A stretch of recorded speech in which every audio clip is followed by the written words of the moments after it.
Hello everyone, welcome to the talented star maker. तो आज मैं आप लोगों के लिए लाई हूँ क्लास 6 की एनसीईआरटी साइंस की, जो कि शुरू होगी चैप्टर नंबर 14 से। और चैप्टर नंबर 13 हम पार्ट 4 में देख चुके थे, यानी पार्ट 1, 2 एंड 3 में हमने चैप्टर नंबर 14 तक कवर कर लिया है और ये है पार्ट नंबर 5। तो चलिए देखते हैं, वीडियो को एंड तक ज़रूर देखना प्लीज़, क्योंकि बहुत ही अच्छी वीडियो है, बहुत ही मेहनत से बनाई है। ये सारे नोट्स मैंने खुद तैयार किए हैं एनसीईआरटी बुक से, तो आप प्लीज़ वीडियो को एंड तक ज़रूर देखना प्लीज़। तो चलिए स्टार्ट करते हैं चैप्टर नंबर 14, वाटर। तो 2/3 of earth is covered with water, यानी जो अर्थ है उसका 2/3 पार्ट वाटर से ही कवर्ड है। Water in the form of vapour goes into air by evaporation and transpiration, यानी जो वाटर वेपर्स की फॉर्म में है वो इवेपोरेट हो जाता है, यानी उसका वाष्पीकरण हो जाता है, या फिर वो ट्रांसपिरेशन के प्रोसेस से, यानी जो लीव्स होती हैं, लीव्स जो वाटर एब्जॉर्व करती हैं, उसके बाद ट्रांसपिरेशन वाला प्रोसेस होता है जिससे कि जो वाटर है वो इवेपोरेट हो जाता है। तो ट्रांसपिरेशन और इवेपोरेशन, इन दोनों प्रोसेस से जो भी वेपर्स हैं वो एयर में चली जाती हैं और क्लाउड फॉर्म करती हैं, and then comes back to the ground as rain, hail और स्नो। और उसके बाद जब क्लाउड फॉर्म हो जाते हैं उसके बाद कुछ ऐसी घटनाएं होती हैं जिसकी वजह से बारिश होती है, ओस गिरती है या स्नोफॉल होता है। तो ये सब फिर से ग्राउंड में ही आ जाता है, यानी वाटर जो है वो फिर से वो वेपर बना और वेपर बनने के बाद वो फिर से वाटर फॉर्म में ही आ जाएगा वापस ग्राउंड में। तो देखिए इसको ऐसे समझ लेते हैं, रेन थी, रेन यानी बारिश हुई, उसके बाद उससे ओशियंस फॉर्म हुए, ओशियंस फिर वाटर वेपर्स बन के क्लाउड फॉर्म करवाया ओशियंस ने, और फिर से वो रिटर्न होके रेन में आ जाएंगे, यानी रेनफॉल हो जाएगी फिर से, और रेन होगी तो फिर वो ओशियन में आएगी और ओशियन फिर से क्या करेगा, वही प्रोसेस सेम कंटिन्यू हो जाएगा। अब देखो वाटर साइकिल, देखो एक्सेसिव रेन कॉज, ये तो थी वाटर साइकिल और इसको अभी हम डायग्राम से भी समझेंगे अभी आगे। पहले हम देख लेते हैं कि अगर ज़्यादा रेन होगी तो क्या होगा, फ्लड होगा उससे। लैक ऑफ रेन, ये सारे टर्म्स हैं, ऐसे एग्जाम्स में आ जाते हैं, केवीएस के एग्जाम्स में ये बहुत अच्छे से आएगी, साइंस बहुत अच्छे से पूछी जाएगी, तो प्लीज़ इसको बहुत ध्यान से देखना। लैक ऑफ रेन कॉज डॉट, यानी अगर बारिश की कमी होगी तो उसे हम बोलेंगे ड्रॉट। वाटर टू वेपर, यानी वाटर से वेपर में चेंज होना कहलाता है इवेपोरेशन, और वेपर्स से वाटर में चेंज होना कहलाता है कंडेंसेशन।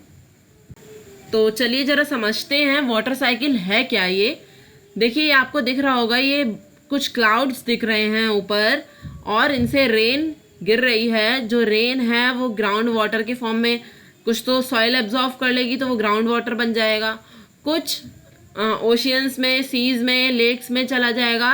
तो लेफ्ट हैंड साइड पे आपको दिख रहा है इवापोरेट हो जा रहा है वाटर लेक से, यानी जब सन की प्रेजेंस होगी तो वो इवापोरेट होगा, वाटर की वेपर्स बनेगी जो इवापोरेशन के थ्रू फिर से ऊपर जाएंगी और वो क्लाउड फॉर्म करेंगी। अब ये देखिए क्लाउड फॉर्म हुआ, उसके बाद कंडेंसेशन, देखो इवापोरेशन भी हो रहा था और ट्रांसपिरेशन फ्रॉम प्लांट, प्लांट से भी ट्रांसपिरेशन भी हो रहा है जिसके थ्रू वो क्लाउड फॉर्म कर रही हैं। उसके बाद क्लाउड फॉर्म जब हो जाएगा उसके बाद जो क्लाउड है वो कंडेंसेशन की वजह से फिर से रेनफॉल होगा और वो रेनफॉल फिर वापस ग्राउंड वाटर और ओशियन, लेक्स और स्ट्रीम्स में ही चेंज हो जाएंगी। यानी ये प्रोसेस चलता ही जाता है, रुकता नहीं है, इसलिए हम इसे कहते हैं साइकिल। और ये वाटर का प्रोसेस है इसलिए इसको कहते हैं वाटर साइकिल। अब देखिए एवापोरेशन हो रहा था और कंडेंसेशन, यहाँ एक टर्म हमें दिख रहा है प्रेसिपिटेशन। प्रेसिपिटेशन क्या होता है, ये मुझे केवीएस के इंटरव्यू में पूछा था, जब मैंने केवीएस का इंटरव्यू दिया था एडॉप्ट टीचिंग वाला, तो उसमें पूछा था कि ये एवापोरेशन क्या होता है, एवापोरेशन का ऑपोजिट क्या होता है। एवापोरेशन का ऑपोजिट बता दिया, कंडेंसेशन होता है। कंडेंसेशन और एवापोरेशन, इन दोनों को मिला के क्या बनता है, तो मैंने बताया कि इन दोनों को मिला के बनता है प्रेसिपिटेशन। और ये एकदम सही आंसर है कि कंडेंसेशन और एवापोरेशन को मिला के अगर इन दोनों प्रोसेसेस को मिला दें तो बनेगा प्रेसिपिटेशन। अब देखिए चैप्टर नंबर 15 देखते हैं, air around us. Oxygen is the component of air, यानी जो ऑक्सीजन है ये कंपोनेंट है, एयर का ही कंपोनेंट है, विच सपोर्ट्स बर्निंग, यानी जिसकी वजह से बर्निंग होती है, यानी कोई भी चीज़ जल पाती है। तो क्यों? क्योंकि ऑक्सीजन प्रेजेंट है इसलिए वो जल पा रही है। Nitrogen is the component which does not support burning, nitrogen ऐसा कंपोनेंट है जिसकी वजह से बर्निंग नहीं होती। अब देखो हम देखते हैं कंपोनेंट, एयर के कंपोनेंट्स क्या क्या हैं। एयर में क्या क्या होता है? नाइट्रोजन भी होता है, ऑक्सीजन भी होता है, CO2 कार्बन डाइऑक्साइड भी होता है और कई सारी अदर गैसेस भी होती हैं। तो नाइट्रोजन प्रेजेंट है इसलिए बर्निंग नहीं हो पाती, इसमें लिखा था। तो यानी नाइट्रोजन है तभी हम सेफ हैं, वरना जो सनलाइट होती उससे सब तबाह हो जाता। तो air in motion called wind, जो एयर है यानी अगर वो मोशन में है, एयर मूव कर रही है, मोशन में है, तब हम उसको बोलते हैं, एयर नहीं बोलेंगे, तब हम उसे बोलेंगे wind. The envelope of air that surrounds the earth is known as atmosphere, यानी वो एनवेलप, एयर का वो एनवेलप जो हमारी सराउंडिंग्स हैं अर्थ की, वो सराउंडिंग, उसको हम कहते हैं एटमॉस्फेयर। अब चैप्टर नंबर 16 है, लास्ट है ये चैप्टर। इसके बाद हम स्टार्ट करेंगे क्लास 7th की NCERT, और आपकी ये क्लास 6th की NCERT ख़त्म हो गई है। तो अब आपको टेलीग्राम पर इसके नोट्स मिल जाएंगे, तो प्लीज़ फॉलो करिएगा टेलीग्राम पे।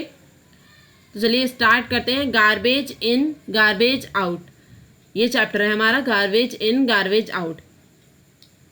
To put the garbage into a low lying open area, यानी गार्बेज को लो ओपन एरिया में यानी गड्ढा करके फिल करना, उसको वो कहलाता है लैंडफिल्स। अर्थवर्म्स जो होते हैं are called the farmers' friend, यानी जो अर्थवर्म्स हैं उनको हम फार्मर्स का फ्रेंड कहते हैं। ऐसे ही वर्मी कंपोजिटिंग है, जो कि किचन का जो वेस्ट होता है उसमें डाला जाता है, सिर्फ किचन के वेस्ट के लिए ही यूज़ होती है, उसको कहते हैं हम vermi compositing. The method of preparing compost with the help of redworm and earthworm is called vermicompositing.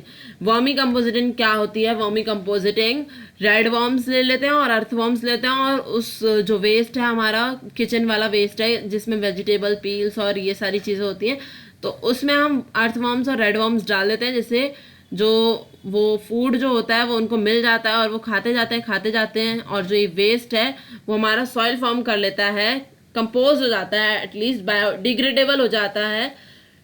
तो इसलिए इस प्रोसेस को हम कहते हैं वर्मी कंपोजिटिंग। सेकेंड पॉइंट है, red worms do not have teeth, they have a structure called gizzard, यानी उनके टीथ नहीं होते जिनसे वो खाते हैं, उनके गिजार्ड्स होते हैं which help them in grinding their food.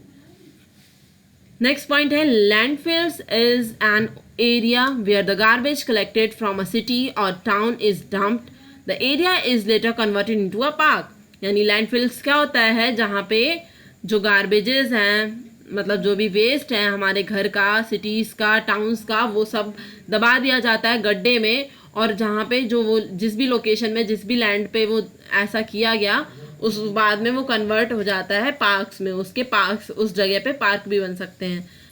Next है, converting plant and animal waste including that from kitchen into manure is called vermicomposting, यानी प्लांट और एनिमल वेस्ट को इंक्लूड करते हुए, यानी प्लांट और एनिमल वेस्ट और किचन वेस्ट को मिला के, अगर इन सब वेस्ट को मिला दें तो मैन्योर बन सकता है, जो कि इस प्रोसेस को हम कहते हैं कंपोजिटिंग। मैन्योर क्या करता है? मैन्योर हेल्प करता है हमारी सॉइल को फर्टाइल करने में, उसको और भी फर्टाइल बनाएगा, जिससे कि जितने भी प्लांट्स हैं वो अच्छे से ग्रो करेंगे, जो भी हमारे क्रॉप्स हैं उनका प्रोडक्शन बहुत अच्छा होगा, जिससे कि, तो इस प्रोसेस को हम कहते हैं composting. Paper can be recycle to get useful products, जो पेपर्स हैं उनको रिसाइकल किया जा सकता है जिससे कि यूजफुल प्रोडक्ट्स मिल। तो थैंक यू। अगर आपको ये वीडियो पसंद आई तो प्लीज़ लाइक, शेयर और सब्सक्राइब ज़रूर करिएगा। मिलते हैं अगली वीडियो में।